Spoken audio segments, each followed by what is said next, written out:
Hi, all. Welcome to another episode of Bite Size Staffing. Last bite I did was all about writing an effective job post. This bite is now all about how to get that amazing ad that you wrote seen by as many applicants as possible. I went over this in my last bite, but just a reminder, the market continues to be extremely challenging. There are still more jobs than there are dental professionals to fill them. And as I mentioned multiple times in my last bite, having a effective job advertisement will get you as many candidates as possible. But what we're finding this year in particular, only about 33.7% of hygienists plan to or might look for a new job this year. That means those people will be on the job board. So if your job is there on the job boards, great. But that's still a very small number of people to try to attract to our job, because essentially almost 64% of them will not be on those job boards.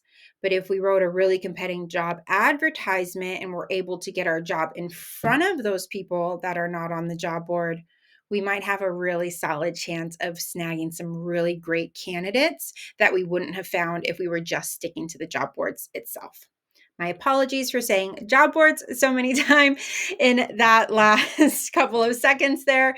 But again, we wrote a great ad. Now let's get it in front of people beyond just who is on the job board. Same thing for dental assistants.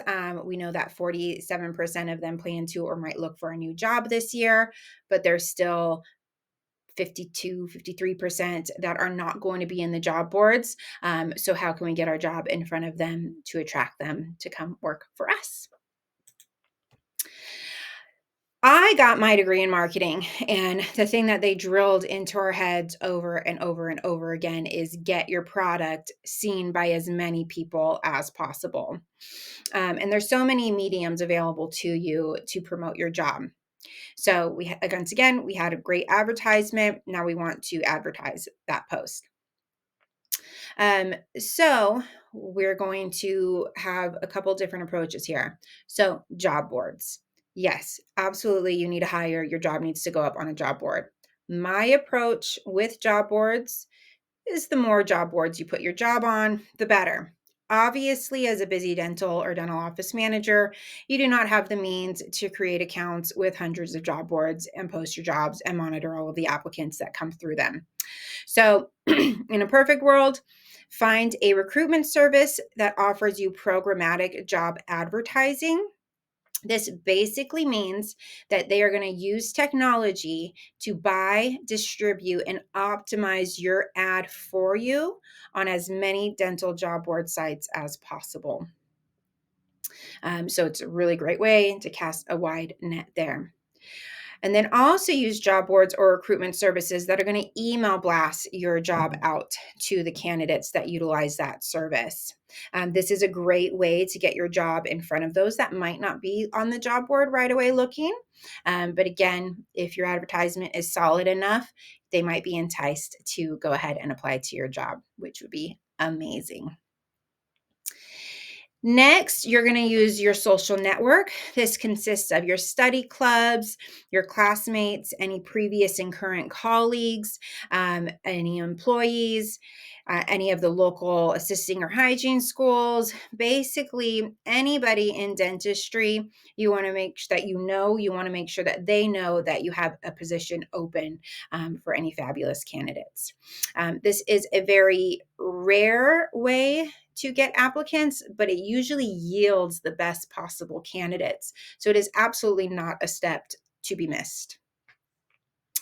Next, you're going to turn to your social media. Obviously, you're going to post your job on your social media sites. And then if you have a tech savvy employee, ask them to make a cute little image to post or some fun little reels to post on Instagram, Facebook, TikTok, wherever you have a social media account to help spread the word that you are looking. We know a lot of dental candidates are on or dental professionals are on social media.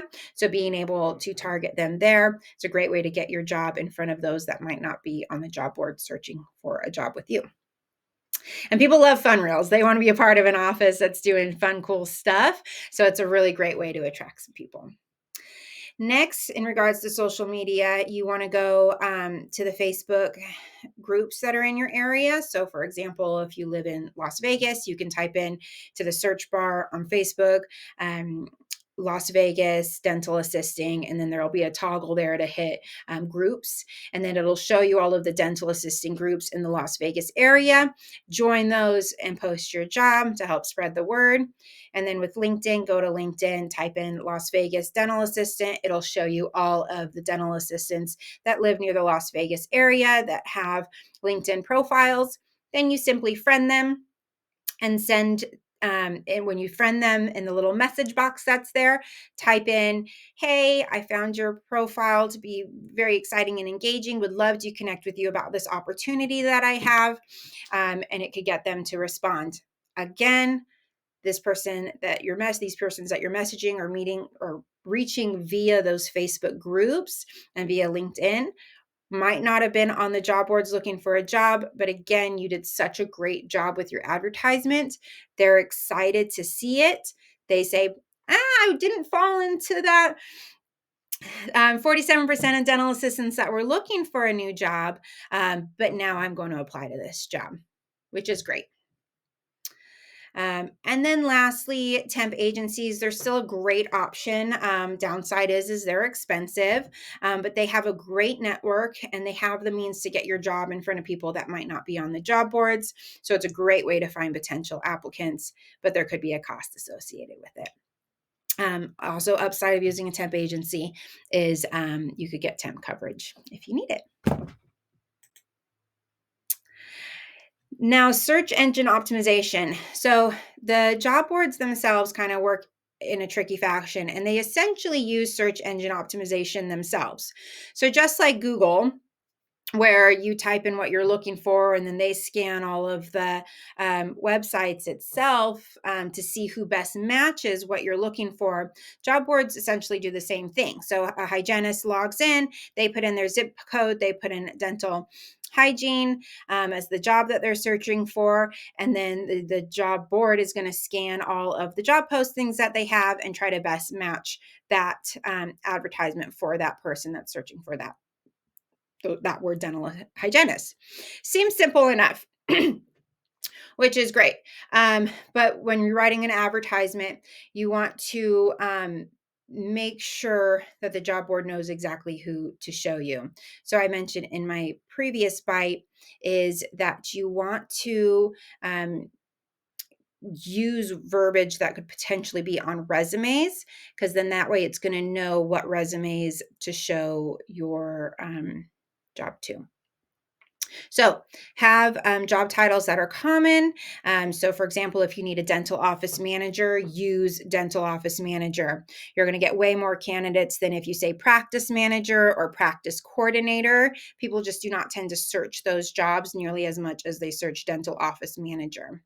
And then put that job title in your job posting itself multiple times. So again, if Dr. A up the street does a dental office manager post and he just has dental office manager in the title, but nowhere else, that might not show up, as opposed to you if you put dental office manager in the title and then somewhere in there say our office is excited to have the opportunity for a dental office manager to join our team. And then benefits for a dental office manager include the job board search engine's going to value your job posting as a dental office manager posting over Dr. A's job posting where it only mentioned dental office manager once. So use those common search terms in your job advertisement multiple times. Most job boards have a minimum word count of about 25 words, but don't just do that. We find that 150 to 250 words seems to be like a nice little sweet spot for what they're looking for. They tend to show those jobs more than people that have less than that, or jobs that are too wordy. So as I mentioned, include the job title multiple times throughout the ad. 3 really is my magic number for that. And then your bullets, you want to have duties that match other jobs that are similar to that title. So again, I'm not a big fan of copying and pasting templates and not editing it to make it your own. That does not benefit you in any fashion. But copying and pasting the duties from the job boards template and putting it into yours is a fantastic way for you to tell the job board, this is your duties for a dental hygienist. That is what I'm looking for. That job board now knows, because you use the exact verbiage that they want you to use to find dental hygienists. They're going to make sure that your job gets shown to as many dental hygienists as possible. I hope that is making sense. If not, email me and I will explain it further. Next, you want to make sure that you format in the job board itself. So we see that a lot of people will just copy their job advertisement from a Word doc that they had made it on and then plop it in and hit publish. That can lead to your formatting being extremely wonky and hard to read on the job posting itself. So that does two things. A, it makes your job advertisement look extremely unattractive, hard to read, hard on the eyes, and it's not going to compel any applicants to want to apply to a job. But if it really is a truly bad situation, it might also confuse the job board and make it so they don't even know who to show your job advertisement to.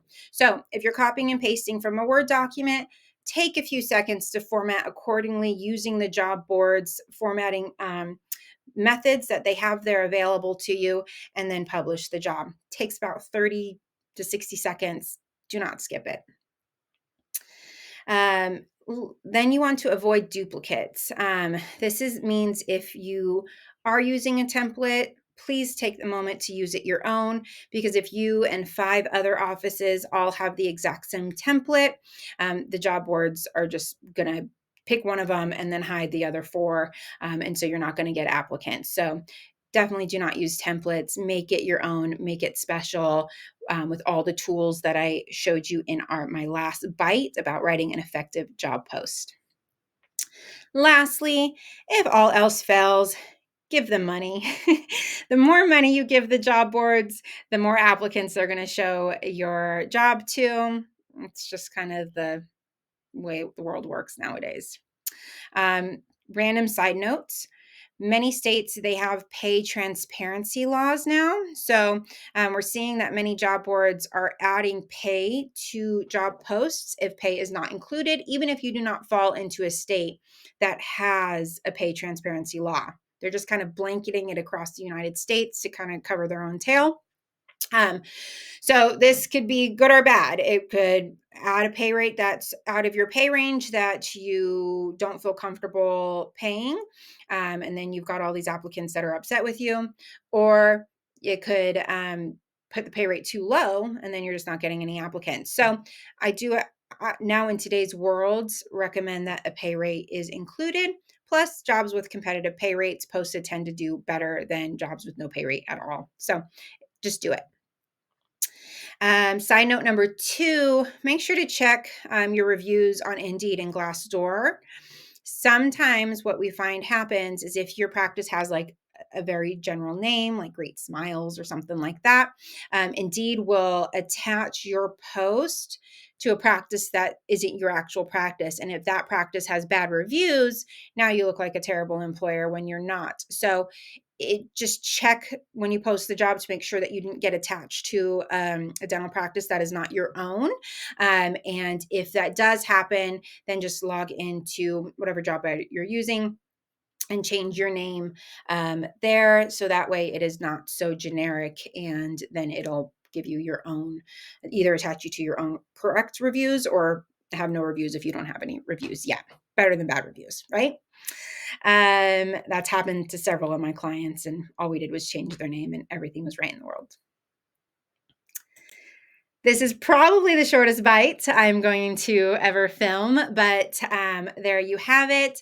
If you did not see my previous bite on writing an effective job advertisement, please go back and find it. It's on my YouTube channel, and do that before you do all of this work that I just mentioned to get your job post in front of as many people.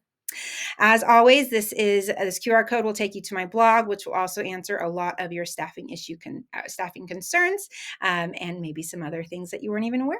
Of. All right. Look forward to seeing you next week. Have a great day.